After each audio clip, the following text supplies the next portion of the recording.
नमस्कार, hello and welcome friends. I am Praveen Thackeray, the director of Spirit academy.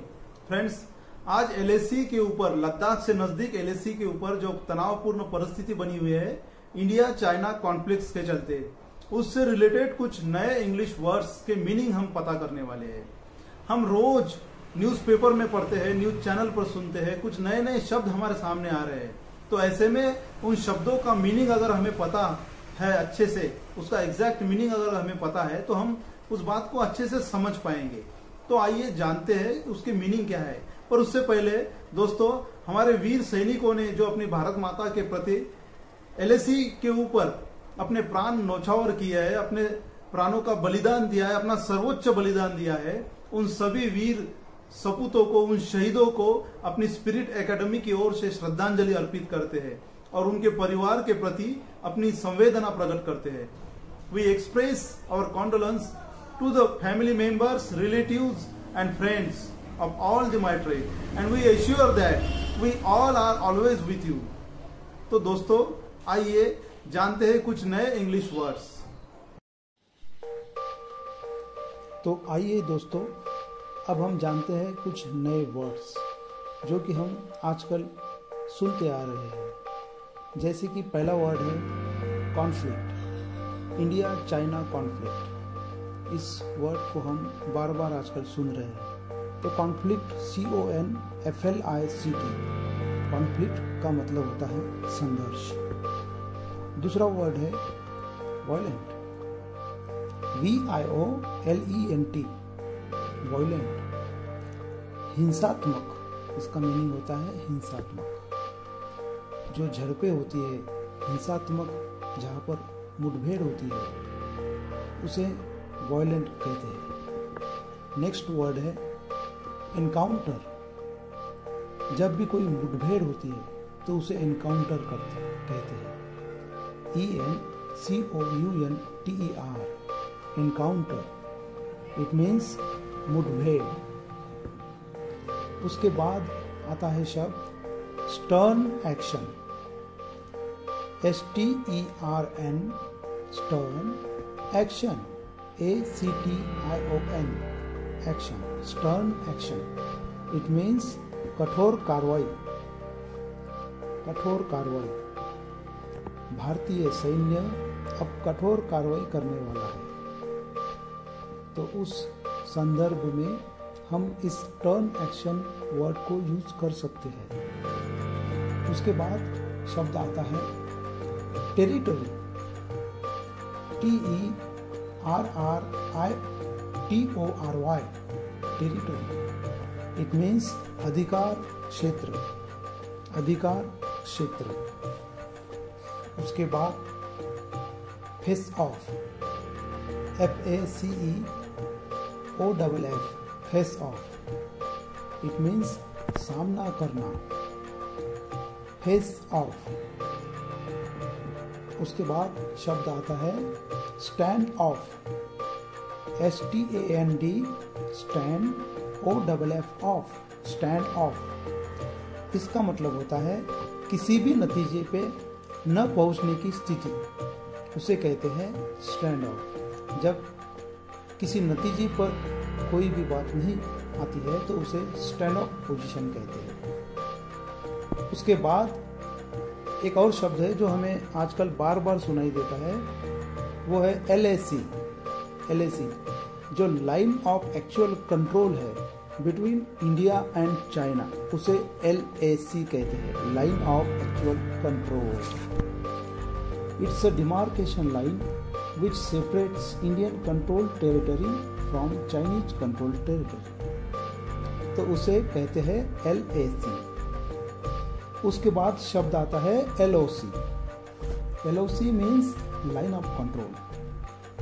It refers to the military control line between Indian and Pakistani controlled parts of the Jammu and Kashmir state, तो उसे कहते हैं LOC। उसके बाद शब्द आता है utmost restraint. इसका अर्थ होता है अधिकतम संयम, utmost restraint, UTMOST, utmost, RESTRAINT restraint, अधिकतम संयम। जैसे कि Indian army showed utmost restraint even though there was a skirmish at LAC near Ladakh। भारतीय सेना ने अधिकतम संयम का उदाहरण पेश किया है। उसके बाद शब्द आता है कन्फ्रंटेशन। कॉन्फ्रंटेशन मीन्स विरोध, सामना, आमना सामना। कन्फ्रंटेशन CONFRONTATION, कन्फ्रंटेशन, विरोध, सामना। उसके बाद शब्द आता है proximity. Proximity PROXIMITY, proximity. It means निकटता, नजदीकी, प्रॉक्सिमिटी। ठीक है। तो उसके बाद का शब्द है इनहैबिटेड। इट मीन्स बसा हुआ, बसा हुआ। इनहैबिटेड INHABITED, इनहैबिटेड, बसा हुआ।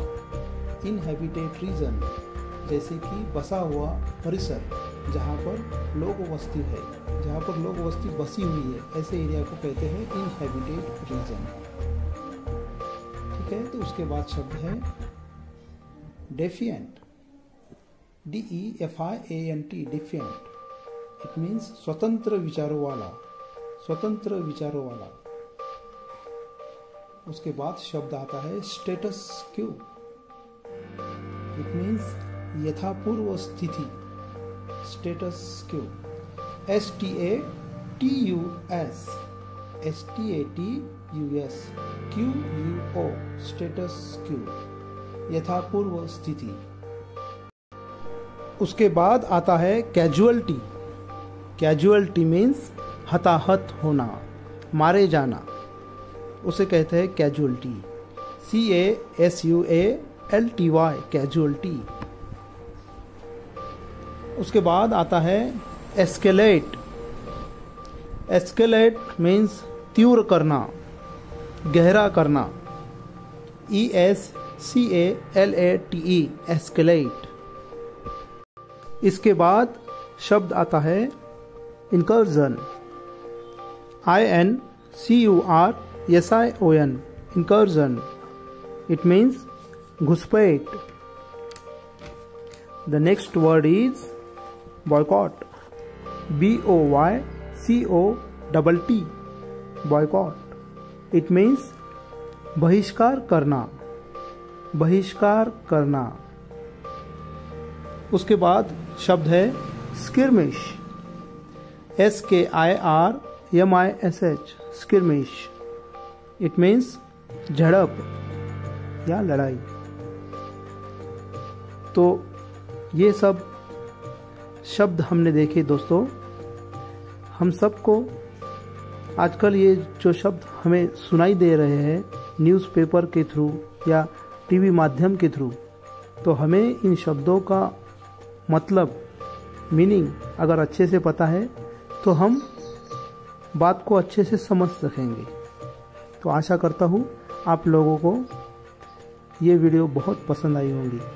अगर पसंद आई तो लाइक कीजिए और सब्सक्राइब कीजिए हमारा spirit academy YouTube channel. Thank you very much.